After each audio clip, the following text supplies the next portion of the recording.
I just want to give you a very quick snapshot of what the Southern Panel's up to, and just so I got a bit of an understanding of, I suppose, a slight change in emphasis in the way we operate. As John said, we've had new panels on board since July last year, and we've got 3 of the Southern Panel here today. We've got Bill Long down here in the front, Richard Konzak up the back, and Susan Finlay-Tickner next to Richard. A lot of you know Bill and Richard. You probably don't know Susan. Susan's a farmer from Horsham, and she brings the skills from her understanding of that, but also working with Vic DPI as well. So have a chat to Susan and Richard and Bill if you've got any concerns. The reason I've got this slide up, just to show you that North and West also have panels, and they also have a mix of growers and researchers and agronomists on their panels. We're really lucky in the South, I think, because we have a real diversity of skills on our panel. We've got, not only have we got growers and agronomists and researchers, but we've got a lot of the panel members who have multiple roles, who, you know, classic case, Bill Long, really well-respected agronomist, but also a farmer. So he's working at both levels and understands the issues both from a farmer perspective, but also from a consultant perspective. And it's very typical of all of our panel members where they come with multiple skills, and it really adds value to the panel. We've also changed the way we operate in terms of our regional panel support. In the past we had a regional panel support officer based in Canberra. We now have that position based in the region, and we have a tag team of Belinda Kay and Deanna Lush. Most of you guys know both of them really well, and they're operating from their home base here in South Australia, but providing us with the support in the region. So great having that support locally, closely connected with me, but also with the rest of the panel. So we hope that's going to work really well, and they'll be out and about. And I think Belinda's here today. Where's Belinda? Yep, up there. So if you want to grab Belinda as well as any of the panel members during the next couple of days, please do that. The other change we've made is we're just in the process of appointing a regional program manager, and we're conducting interviews at the moment, so very shortly we'll have that position filled. This person is going to act and work in the region, basically have the oversight of a range of local GRDC funded projects, maybe 30 or 40 of those local projects, but also be the point of reference to all of our investments in the southern region, and link closely with the panels, but also the link back to the program managers within GRDC. So we see this person working very closely with the panels and having much more of an understanding of what's happening out in the region. We think that'll work really well. We also have in place 4 regional facilitators, and these guys were appointed just before Christmas, and now they have the task of pulling together some regional cropping solution committees who are across the 4 rainfall zones in the southern region. And you can see on this map here, we've got the low rainfall zone that goes right across here from Dubbo, sort of right across to Ceduna. The coordinator there's Nigel Wilhelm. You all know Nigel really well. So he's got the task of looking after that area. In the high rainfall, we've got a combination of Trent Potter and Jen Lillycrap, and they're both here today as well. And you all know those two really well. So their role is to cover the high rainfall zones that are in blue. In the medium rainfall, we've got Felicity Pritchard. Felicity's had has a great understanding of issues, particularly in the oilseed industry, but her task is to coordinate across that medium rainfall zone, which sort of covers Eyre Peninsula, mid-north, right across South Australia, Victoria, and up through Wagga and up to Parkes in New South Wales.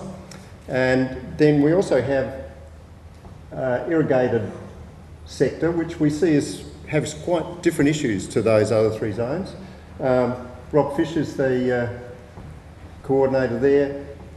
As well as that bit in blue, there is irrigation in other areas. There's quite a bit of irrigation developing in Tasmania, but also up in northern New South Wales there's quite a bit of irrigation there too, and also down the southeast. So what we're trying to do with this process is move away from looking at issues on state basis, but look at them more on a rainfall zone. So, because what we've found in the past, same with the work we did with the low rainfall collaboration group, was similar issues right across that rainfall zone. So it was very difficult to sort of pick up issues on a state basis when there was a need to do it more across the whole region. And we see this as a fairly sensible way of dividing up the work.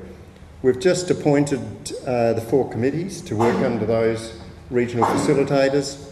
Those committees have got a similar makeup to the panels, predominantly growers, but we've also got researchers, people from industry and agronomists on those panels as well. They'll be meeting 4 times a year with the panel members sitting on those committees as well, picking up on the regional issues across those 4 rainfall zones and being very closely connected to their communities and their networks in those rainfall zones. So we see them as a really valuable way of picking up what the issues are in the region, what's happening, and also enabling us to feed back information through those committees into the regions as well. Very much a two-way flow of information. So we've got the 4 committees now in place. These guys have only just been appointed, and they'll be working very closely with their networks, but we hope that they'll be able to feed back to us what's going on in the region. And with these committees, they're structured so we've got that range of skills, very much a skill-based selection process, but also have that diversity of and spread of influence and understanding of what's going on.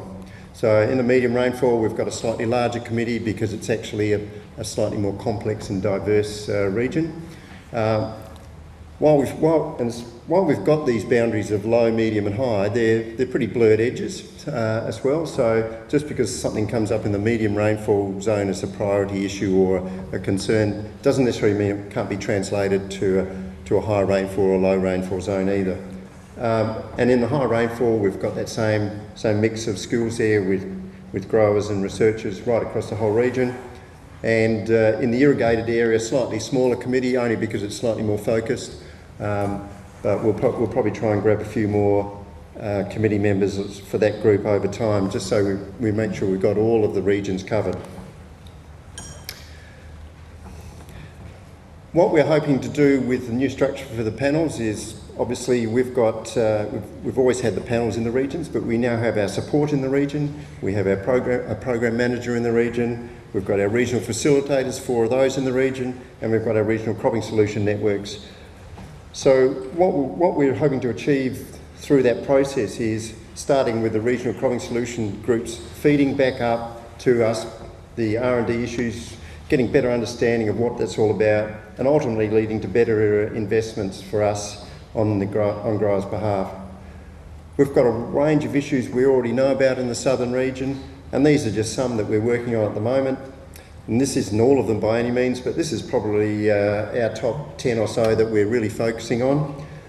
And what they are leading to are the sort of new investments that we're putting into the southern region, and these are some that are being contracted now. Some are existing work, like the National Oat Breeding Program is work that we will always continue to do, but when we have a review and a renewal of those contracts, we certainly look at them carefully to see whether they're focused, whether they're delivering value and whether they're actually on target. So there is quite a process with those existing ones, but there are new initiatives there, like the Farm Business Management Initiative and the soil-borne and managing soil-borne diseases, and a lot of work around pesticide and fertiliser stewardship. So all of those are really on our agenda at the moment, and what we're hoping with the new committees is we'll build on some of those, but we'll also identify some new issues that we can work on as well.